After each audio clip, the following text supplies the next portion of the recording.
Au nom du Père, du Fils et du Saint-Esprit, ainsi soit-il. Je suis venu, je suis né, je suis venu dans le monde pour rendre témoignage à la vérité. Quiconque est de la vérité, ou quiconque appartient à la vérité, écoute ma voix. Et Pilate répondit à Jésus, juste après cette sentence qui n'est pas dans l'évangile que nous venons de chanter, mais c'est juste après, qu'est-ce que la vérité ? Cette réponse est affligeante, bien sûr.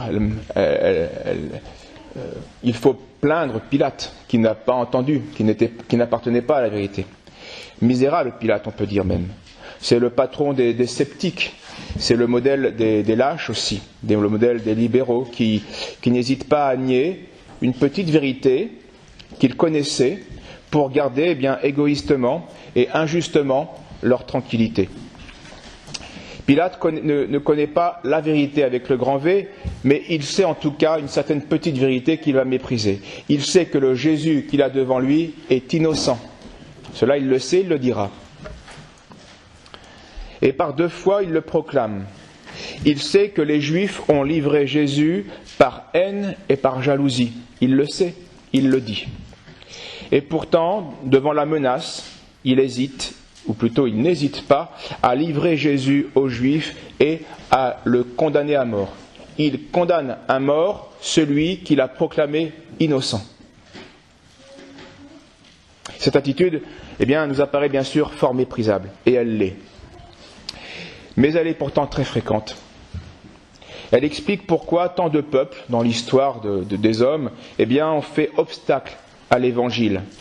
Et pourquoi, après le miracle de la chrétienté, tant de nations chrétiennes, tant de chrétiens ont apostasié. Car comme Pilate, ils ont méprisé des petites vérités, sciemment, volontairement, et cela leur a fait perdre la vérité. Ils n'appartenaient plus à la vérité. Et notre Seigneur prévenait de tout cela. Il dit dans l'évangile de Saint Jean, « La lumière est venue dans le monde. » Donc c'est moi, la lumière c'est Jésus. « La lumière est venue dans le monde, et les hommes ont mieux aimé les ténèbres que la lumière. » Pourquoi ? Parce que leurs œuvres étaient mauvaises, car quiconque fait le mal est la lumière, de peur que ses œuvres ne soient blâmées. Mais celui qui accomplit la vérité vient à la lumière, parce que ses œuvres sont faites en Dieu. Et cette phrase résume toute l'histoire du salut et toute l'histoire de la damnation des peuples aussi. Donc prenons garde. Et combien de Pilates parmi nous, combien de fois avons-nous ressemblé à Pilate ? Combien de fois nous-mêmes avons-nous été rien d'autre que ce Pilate qui méprise une petite vérité qu'il connaît sciemment ?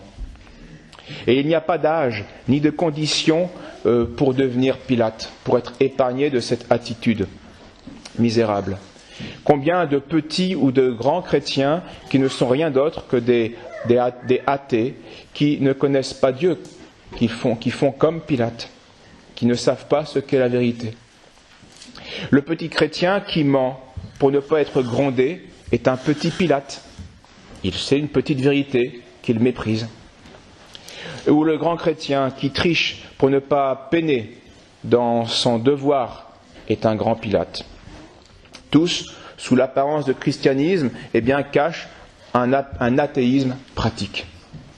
Car l'athée, c'est celui qui dit qu'il n'y a pas de Dieu. Il le dit, mais en vérité, bien peu le pense. En vérité, ce qu'il devrait dire, c'est non pas qu'il n'y a pas de Dieu, car la raison nous pousse à comprendre que Dieu existe. Il devrait dire « je ne veux pas connaître Dieu ». Ce serait plus juste. Car toute la nature, la science, la raison, nous manifeste l'existence de Dieu, qui est, selon notre réflexion, qui est la première cause, ou le premier être, ou la première vérité, source de tout le reste, de l'être, des autres vérités, source de toute création, de tout être. L'athéisme, donc idéologique, est rare. Et il est rare car il contredit la vraie science de l'homme. Par contre, l'athéisme pratique, lui, est très fréquent parce qu'il correspond à la faiblesse de l'homme. Il y a en nous l'intelligence, et la plupart des hommes intelligents confessent qu'il y a une première cause à tout ce que nous constatons. Mais il y a aussi la volonté, et la volonté de l'homme est faible. Donc cet athéisme pratique correspond à cette faiblesse humaine qui vit concrètement sans la crainte de Dieu, comme si Dieu n'existait pas. Il n'en tient pas compte, concrètement, pratiquement. Ce type d'homme, ne connaissant pas Dieu, eh bien, le considère donc Dieu comme sans importance, immédiatement en tout cas, pour lui. Et à sa manière, il redit la phrase de Pilate, « Qu'est-ce que la vérité ?» En quoi cela devrait avoir une influence sur mon attitude ? Qu'est-ce que la vérité ? Autrement dit, Dieu, la vérité, et donc le devoir qui en découle, donc la justice que je dois pratiquer, donc le sacrifice qu'il me faudra faire pour pratiquer cette justice, etc., etc. Je m'en moque, je n'en tiens pas compte. Qu'est-ce que cela pour moi ? Ça m'est égal. Dieu, normalement, devrait être aussi présent à notre esprit que le soleil l'est à nos yeux. Ça devrait être une évidence intellectuelle, une évidence spirituelle. Et on ne peut pas, ce soleil, on ne peut pas le voir. Il est le centre de notre monde matériel, de même que Dieu est le centre du monde tout court, et spirituel particulièrement. Et pourtant, la plupart des hommes ont l'esprit plongé dans les sens. Et si son esprit résonne, eh bien c'est uniquement, habituellement, pour régler quelques problèmes matériels. Et en cela, les hommes apostats, les hommes déchus, savent encore faire œuvre d'intelligence, mais uniquement pour régler des problèmes techniques, matériels. Mais rarement, pour cette fonction la plus noble et la plus belle et la plus nécessaire de notre intelligence, rarement pour contempler la majesté divine et, en conséquence, l'adorer comme il se doit. Et regardez cette misère depuis, cet enténèbrement de la raison humaine depuis le péché. On revoit ça même chez les petits baptisés, ou chez le jeune chrétien, ou chez l'homme tout court. On voit cette ignorance de Dieu qui les font vivre, et c'est encore plus flagrant chez le petit baptisé et le jeune chrétien, qui les font vivre naturellement, d'une manière très, très charnelle, très animale, on pourrait dire. Ils ne connaissent bien, pour quand ils sont un peu plus grands, quelques mots religieux qu'ils ont appris par cœur, quelques vérités sur les mystères, mais en général, en tout cas au début, c'est uniquement par habitude. La raison n'est encore pas parfaitement apte, ni libre de contempler et de vivre de ces mystères. Ils ignorent donc pratiquement la majesté souveraine de Dieu. Et c'est donc la volonté qui doit s'attacher à approfondir cela pour justement que ce soleil nous éclaire et que nous en tenions compte. Et donc leur révérence envers Dieu est plutôt médiocre. Ils ne cherchent pas à lui plaire vraiment. Ils ne se font pas violence. Ils ne contredisent jamais leur inclination naturelle ou difficilement pour accomplir la volonté de Dieu. On voit cela est très difficile chez les petits-enfants où la raison est encore bien faible. Et donc concrètement, il n'y a pas d'estime de Dieu. Et pourtant, c'est un esprit dans ce corps. Il n'y a pas de cette souveraine préférence pour la vérité. Qu'est-ce que la vérité pour un petit enfant ? C'est pas grand-chose.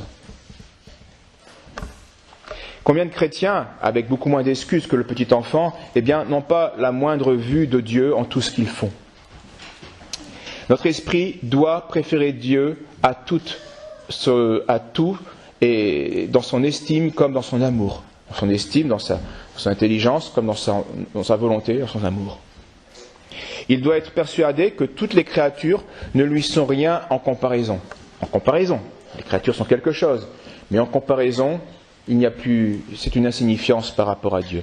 Et donc que toutes les créatures et que toutes les choses créées, toutes les choses temporelles, si elles rentrent en conflit avec Dieu, doivent être méprisées, purement et simplement, pour Dieu.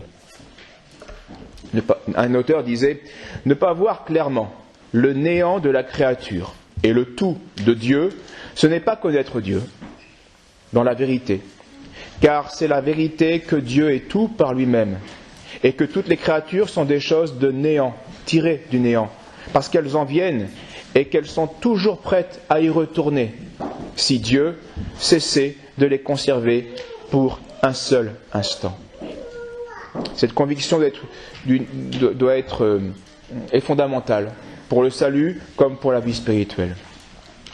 Et cette vérité n'est pas seulement le fondement de notre foi, elle est aussi une vérité première de l'esprit. Si tant de chrétiens contredisent en pratique les maximes de l'Évangile, c'est parce que leur esprit a perdu de vue cette vérité. Dieu est tout, je sors du néant, et sans Dieu, dans l'instant, je redeviendrai néant. Ou dit autrement, si la plupart du monde n'est point content ici-bas, c'est parce que la plupart des gens méprisent cette vérité première, ce qui leur fait oublier Dieu, ne plus penser à lui, ne plus le chercher, ne pas s'efforcer de lui plaire, ou pire, comme Pilate, facilement, ils le trahissent. Alors veillons, selon notre cas, ou réveillons-nous, car l'Évangile le dit très clairement, c'est quiconque appartient à la vérité entendra cette voix de la vérité, c'est-à-dire agira en fonction de cette voix de la vérité. Au nom du Père, du Fils et du Saint-Esprit, ainsi soit-il.